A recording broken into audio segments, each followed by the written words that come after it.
ಮತ್ತೊಂದು breaking update ಏನು ಅಂತಂದ್ರೆ ಪವಿತ್ರ ಗೌಡನಿಗೆ ಮೆಸೇಜ್ ಮಾಡಿದ್ದ ಈ ರೇಣುಕಾ ಸ್ವಾಮಿ. ಈ ಹಿನ್ನೆಲೆ ರೇಣುಕಾ ಸ್ವಾಮಿಯನ್ನ ಕರ್ಕೊಂಡು ಬರಲಾಗಿತ್ತು. ದರ್ಶನ್ ಗನ್ಮ್ಯಾನ್, ಡ್ರೈವರ್ ಮತ್ತು ಸ್ನೇಹಿತರು ಈ ಒಂದು ವಿಚಾರದಲ್ಲಿ ಭಾಗಿಯಾಗಿದ್ರು. ಹೆದರಿಸೋಕೆ ಅಂತ ಈತನನ್ನ ಕರ್ಕೊಂಡು ಬಂದಿದ್ದು ಆರೋಪಿಗಳು. ಈ ಸಂದರ್ಭದಲ್ಲಿ ರೇಣುಕಾ ಸ್ವಾಮಿ ಮೇಲೆ ಹಲ್ಲೆಯನ್ನ ನಡೆಸ್ತಾರೆ. ಆರೋಪಿಗಳ ಹೊಡೆತವನ್ನ ತಡೆಯಲಾಗದೆ ರೇಣುಕಾ ಸ್ವಾಮಿ ಸಾವನ್ನಪ್ಪಿರೋದು. ಇದಾದ ಬಳಿಕ ಮೃತದೇಹವನ್ನ ಎಸೆದು ಹೋಗಿದ್ರು. ಜೂನ್ 9ನೇ ತಾರೀಕು ಬೆಳಿಗ್ಗೆ ಮೃತದೇಹ ಪತ್ತೆಯಾಗಿತ್ತು. ಒಬ್ಬ ಸೆಕ್ಯೂರಿಟಿ ಗಾರ್ಡ್ ಶವವನ್ನ ನೋಡಿ ಪೊಲೀಸರಿಗೆ ಮಾಹಿತಿಯನ್ನ ತಿಳಿಸ್ತಾರೆ. ಆ ವಿಚಾರಕ್ಕೆ ಸಂಬಂಧಪಟ್ಟಂತೆ FIR ಕೂಡ ಆಗುತ್ತೆ. ಸೊ ಮೃತ ವ್ಯಕ್ತಿ ಯಾರು, ಏನು, ಎತ್ತ ಅಂತ ಪತ್ತೆ ಹಚ್ಚಿದಾಗ ರೇಣುಕಾ ಸ್ವಾಮಿ ಚಿತ್ರದುರ್ಗ ಮೂಲ ಅಂತ ಗೊತ್ತಾಗುತ್ತೆ. ಹಾಗಿದ್ರೆ ಈತನನ್ನ ಕೊಲೆ ಮಾಡಿದ ಯಾರು, ಯಾವ ಕಾರಣಕ್ಕಾಗಿ ಅನ್ನುವಂಥ ವಿಚಾರಗಳನ್ನ ಕೆದಕುತ್ತಾ ಹೋದಾಗ ಮೂವರು ಈಗಾಗಲೇ ಶರಣಾಗ್ಬಿಟ್ಟಿದ್ದಾರೆ. ಈ ಒಂದು ಕೇಸ್ಗೆ ಸಂಬಂಧಪಟ್ಟಂತೆ ಶರಣಾದವರನ್ನ ವಿಚಾರಣೆಗೆ ಒಳಪಡಿಸಿದಾಗ ಬಂದಂತಹ ಸ್ಟೇಟ್ಮೆಂಟ್ ಈ ಕೊಲೆಯ ಹಿಂದೆ ನಟ ದರ್ಶನ್ ಇದ್ದಾರೆ ಅನ್ನುವಂಥದ್ದು. ಸೊ ಈ ರೀತಿಯ ಹೇಳಿಕೆ ಬರ್ತಾ ಇದ್ದಂಗೆ ಸದ್ಯಕ್ಕೆ ನಟ ದರ್ಶನನ್ನ ಪೊಲೀಸರು ವಶಕ್ಕೆ ಪಡೆದಿದ್ದಾರೆ. ಕ್ವಶನ್ ಮಾಡ್ತಾರೆ, ವಿಚಾರಣೆಗೆ ಒಳಪಡಿಸ್ತಾರೆ.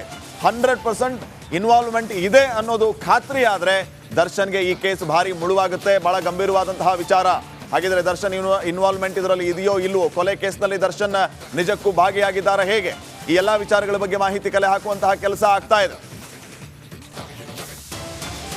ಮತ್ತೊಂದು ಬ್ರೇಕಿಂಗ್ ಅಪ್ಡೇಟ್ ಏನು ಅಂತಂದ್ರೆ ಪವಿತ್ರ ಗೌಡನಿಗೆ ಮೆಸೇಜ್ ಮಾಡಿದ್ದ ಈ ರೇಣುಕಾ ಸ್ವಾಮಿ.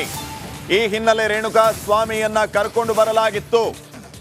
ದರ್ಶನ್ ಗನ್ಮ್ಯಾನ್, ಡ್ರೈವರ್ ಮತ್ತು ಸ್ನೇಹಿತರು ಈ ಒಂದು ವಿಚಾರದಲ್ಲಿ ಭಾಗಿಯಾಗಿದ್ರು. ಹೆದರಿಸೋಕೆ ನಡಿ ಈಗ ಶುರು ಮಾಡೋಣ. ಕೇಸರಿಯಿಂದ ಮನೋಲ್ಲಾಸ ಮನಸ್ಸು ಮತ್ತೇರಿ ಕುಣಿದಾಡಿದೆ ನೋಡು, ಮನಸ್ಸು ಮತ್ತೇರಿ ಕುಣಿದಾಡಿದೆ ನೋಡು. ಕ್ಷಣ ಕ್ಷಣವೂ ಆಚರಿಸಿ ಕೇಸರಿ ಹಬ್ಬ. ವಿಮಲ್ ಬಾಯಲ್ಲಿ ಹೇಳಿ ಕೇಸರಿ ಅಂತ ಈತನನ್ನ ಕರ್ಕೊಂಡು ಬಂದಿದ್ದು ಆರೋಪಿಗಳು. ಈ ಸಂದರ್ಭದಲ್ಲಿ ರೇಣುಕಾ ಸ್ವಾಮಿ ಮೇಲೆ ಹಲ್ಲೆಯನ್ನ ನಡೆಸ್ತಾರೆ. ಆರೋಪಿಗಳ ಹೊಡೆತವನ್ನ ತಡೆಯಲಾಗದೆ ರೇಣುಕಾ ಸ್ವಾಮಿ ಸಾವನ್ನಪ್ಪಿರೋದು. ಇದಾದ ಬಳಿಕ ಮೃತದೇಹವನ್ನ ಎಸೆದು ಹೋಗಿದ್ರು. ಜೂನ್ 9ನೇ ತಾರೀಕು ಬೆಳಿಗ್ಗೆ ಮೃತದೇಹ ಪತ್ತೆಯಾಗಿತ್ತು. ಒಬ್ಬ ಸೆಕ್ಯೂರಿಟಿ ಗಾರ್ಡ್ ಶವವನ್ನ ನೋಡಿ ಪೊಲೀಸರಿಗೆ ಮಾಹಿತಿಯನ್ನ ತಿಳಿಸ್ತಾರೆ. ಆ ವಿಚಾರಕ್ಕೆ ಸಂಬಂಧಪಟ್ಟಂತೆ FIR ಕೂಡ ಆಗುತ್ತೆ.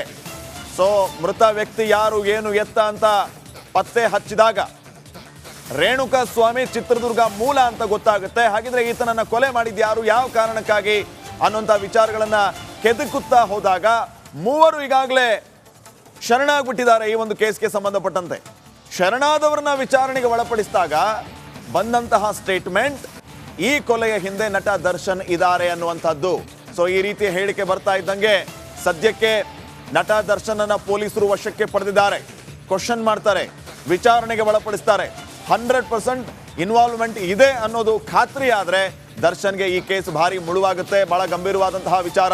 ಹಾಗಿದ್ರೆ ದರ್ಶನ್ ಇನ್ವಾಲ್ವ್ಮೆಂಟ್ ಇದರಲ್ಲಿ ಇದೆಯೋ ಇಲ್ವೋ, ಕೊಲೆ ಕೇಸ್ನಲ್ಲಿ ದರ್ಶನ್ ನಿಜಕ್ಕೂ ಭಾಗಿಯಾಗಿದ್ದಾರೆ ಹೇಗೆ, ಈ ಎಲ್ಲಾ ವಿಚಾರಗಳ ಬಗ್ಗೆ ಮಾಹಿತಿ ಕಲೆ ಹಾಕುವಂತಹ ಕೆಲಸ ಆಗ್ತಾ ಇದೆ.